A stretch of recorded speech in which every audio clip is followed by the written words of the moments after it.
सभी श्रोताओं को मेरा कोट कोट नमन एवं वंदन। आज मैं आपको एक ऐसी सुना रहा हूँ कहानी जो आमतौर से आप रोज़ाना देखते हैं दुनिया में। कभी किसी से राय लेने की ज़रूरत नहीं है, फिर भी लोग राय दे देते हैं संसार में।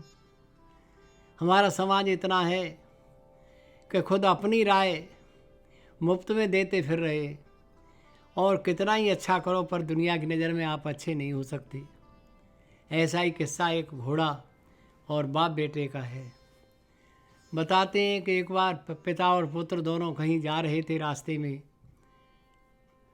बातें करते जा रहे थे। तब तक रास्ते में उन्हें एक घोड़ा मिला।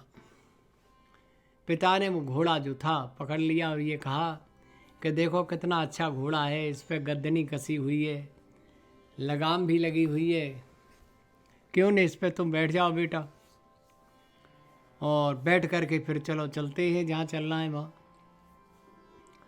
बेटा ने कहा हाँ पिताश्री, मैं इस पर बैठ जाता हूँ। तो बच्चा जो था घोड़ा पे बैठ गया, पिता उसके पीछे पीछे चलने लगा, बेटा घोड़ा चलाने लगा। चलते चलते एक गांव आगे मिला तो लोगों ने देखा कि एक लड़का घोड़े पर बैठा हुआ है और उसके पिता जो है पीछे पीछे चल रहे हैं। गांव वालों ने कहा देखो कितना कलयुग आ गया है कि लड़का तो घोड़ा पे बैठा है और बाप उसके पीछे पीछे दौड़ रहा है। देखिए, लड़के ने कहा गांव निकलने के बाद कि पिताश्री, बहुत बड़ी बदनामी हो रही है, मेरे लिए उल्टा सीधा लोग कह रहे हैं, आप बैठ जाओ और मैं पैदल चलूँगा तो अच्छा रहेगा, फिर कोई कुछ नहीं कहेगा। पिता ने कहा अरे नहीं, ऐसा कुछ नहीं है। कि नहीं नहीं पिताश्री, आप बैठ जाइए। उसने लड़के ने अपने पिता को उस घोड़े पे बैठा दिया और स्वयं अब पीछे पीछे घोड़े के चलने लगा। आगे जब गांव मिला तो गांव वालों ने इकट्ठे होकर के कहा अरे ये देखो कितनी उल्टी रीत है, दुनिया अपनी संतान के लिए सुख देने के लिए सब काम करती है, ये कितना अभागा पिता है कि अपने बच्चे को भगा रहा है घोड़े के पीछे और खुद बड़ा शान से घोड़े पे बैठा हुआ है। हे प्रभु, अब तो घोर कलयुग आ गया है। देखिए, ऐसे पिता भी होते हैं। पिता बड़ा निर्लज्ज होने लगा और उसने कहा कि इस गांव के निकलने के बाद बेटा मैं नहीं बैठूंगा इस घोड़े पर। तो पिता और पुत्र में दोनों में बड़ा परामर्श हुआ। उन्होंने कहा दोनों लोग बैठ लो, घोड़े पे तो ज़्यादा अच्छा रहेगा, फिर कोई कुछ कहेगा ही नहीं। जब आगे फिर गांव मिला, बाप बेटा दोनों घोड़े पे बैठे हुए बड़े शान से आगे जा रहे थे। घोड़े को भी कोई तकलीफ़ नहीं थी। जब गांव वाले मिले तो गांव वालों ने कहा अरे देखो कितना अनर्थ हो रहा है, कितना पाप का काम कर रहा है कि बाप बेटा दोनों घोड़े पे बैठे हुए हैं। इनसे ज़्यादा पापी कौन है? घोड़ा वजन से मरा जा रहा है और ये देख भी नहीं रहे किसी की तरफ। दोनों ने सोचा कि वास्तव में हमने गलती की है। पिता पुत्र ने सोचा कि ये भी पाप का काम हो गया कि हम दोनों बैठ गए हैं, चलो इससे उतर जाते हैं। गांव निकलने के बाद फिर वो उससे उतर गए और घोड़े को हाथ में पकड़ करके चलने लगे।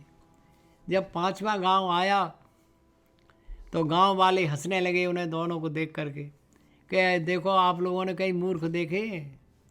उन्होंने कहा क्यों भैया? कि देखो घोड़ा होते हुए बाप बेटा दोनों पैदल चल रहे हैं घोड़े को पकड़ करके।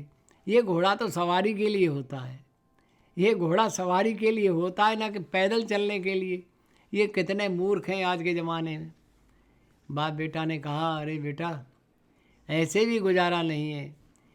जब तुम बैठे थे तब भी आलोचना हो रही थी, फिर जब मैं बैठा तब आलोचना हुई, जब हम तुम दोनों बैठ गए तब भी उल्टा सीधा कहा लोगों ने, फिर जब हम पैदल चलने लगे इसको लेकर के तब भी लोग आलोचना करने लगे, और अब क्या करोगे? उन्होंने कहा घोड़ा छोड़ दो पिताजी। अब उन्होंने घोड़ा छोड़ दिया और घोड़ा छोड़ करके पैदल ही चलने लगे। तो संसार है ये संसार ऐसा है कि किसी को आलोचना मुक्त नहीं रहने देता है। संसार के लिए कितना ही अच्छा कार्य करो फिर भी उसे प्रशंसनीय होने में बहुत समय लगता है। आलोचक बहुत हैं, परोपदेश सकल बहुतेरे, और जे आचरण थे नर न घनेरे। तुलसीदास जी लिख रहे हैं कि बंदनीय जे जो परछिद्र दुरावा। संसार में दूसरे के अवगुणों को देख करके आदमी तुरंत उसकी आलोचना शुरू कर देता है, हाँ, और अपने गुण अवगुणों को नहीं देखता। तो इस कहानी को हमने इसीलिए सुनाया है कि वर्तमान समय में ऐसे आलोचक बहुत हैं। घोड़ा वाली कहानी चरितार्थ होती है सब पर। रोज़ाना लोग ऐसे ही करते हैं जैसे कि गोस्वामी जी ने बताया है। और संसार में कितना ही आप भलाई का काम करें, लेकिन जो आपके विरोधी हैं वो परोपकारिता के कार्य को कभी सराहना नहीं होने देते।